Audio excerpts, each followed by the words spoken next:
Hi అండి, నేను చైతన్యాని. Welcome back to my channel. ఈరోజు నేను చేయబోయే రెసిపీ బీట్రూట్ చట్నీ. ఇక్కడ నేను బీట్రూట్ పీల్ తీసేసి చిన్న చిన్న ముక్కలుగా కట్ చేసి పెట్టుకున్నాను. పచ్చిమిర్చి ఇప్పుడు ఎలా చేసుకోవాలో ప్రాసెస్ చూపిస్తాను. నేను ఇక్కడ ప్యాన్ తీసుకున్నాను. ప్యాన్ తీసుకొని దీనిలో 2 స్పూన్స్ ఆయిల్ వేసుకోవాలి. ఆయిల్ వేసుకున్న తర్వాత పచ్చిమిర్చి వేసుకోవాలి.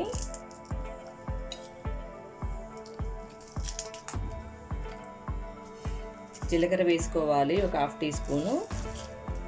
ఇవి వేసుకొని ఫ్రై చేసుకోవాలి. ఇక్కడ మనకి పచ్చిమిర్చి జీలకర్ర ఫ్రై అయిపోయాయి. ఇప్పుడు ఇవి ఒక ప్లేట్లోకి తీసుకోవాలి.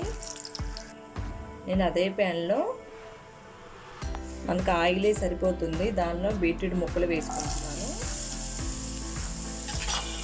వేసుకొని ఇలా బాగా మిక్స్ చేసుకొని మీడియం ఫ్లేమ్ మీద పెట్టుకొని మధ్య మధ్యలో తిప్పుకుంటూ బీట్రూట్ ముక్కలు మెత్తబడే వరకు మగ్గించుకోవాలి.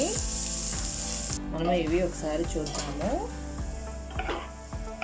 మనకి ఇవి చక్కగా బాగా మగ్గిపోయాయి. ఇలా మగ్గితే సరిపోతుంది. ఇవి బాగా చల్లారిన తర్వాత మిక్సీ వేసుకోవాలి. ఇప్పుడు బీట్రూట్ ముక్కలన్నీ మిక్సీలో వేసుకోవాలి. దీనిలో పచ్చిమిర్చి కూడా వేయించి పెట్టుకున్నాం కదా, పచ్చిమిర్చి జీలకర్ర ఇవి కూడా వేసుకోవాలి. చింతపండు వేసుకోవాలి కొంచెం.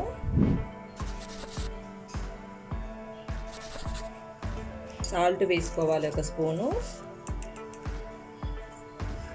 ఇవన్నీ వేసుకొని ఇప్పుడు మిక్సీ వేసుకోవాలి. ఈ విధంగా మిక్సీ వేసుకుంటే సరిపోతుంది. ఇలా మెత్తగా వేసుకోవాలి. ఇప్పుడు తాలింపు వేసుకోవాలి. తాలింపుకి నేను 2 స్పూన్స్ ఆయిల్ వేసుకుంటున్నాను. ఇప్పుడు తాలింపు గింజలు వేసుకోవాలి. తాలింపు గింజలు అన్నీ వేసుకున్నాను. పచ్చిశనగపప్పు, ఆవాలు, జీలకర్ర అన్నీ వేసుకున్నాను. ఇవి కొంచెం ఫ్రై చేసుకోవాలి. ఇక్కడ మనకి తాలింపు గింజలు వేగిపోయాయి. వెల్లుల్లి వేసుకోవాలి. వెల్లుల్లి కూడా వేగిపోయాయి. ఎండుమిర్చి వేసుకోవాలి.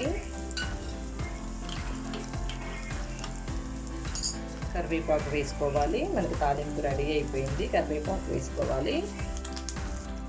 తాలింపు రెడీ అయిపోయింది. మనం వేసుకున్న తాలింపు అంతా ఇప్పుడు చట్నీలో వేసుకోవాలి.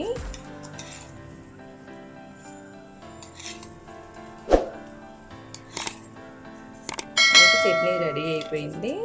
ఈ చట్నీ పిల్లలు చాలా ఇష్టంగా తింటారు. టేస్టీగా ఉండే బీట్రూట్ చట్నీ రెడీ అయిపోయింది.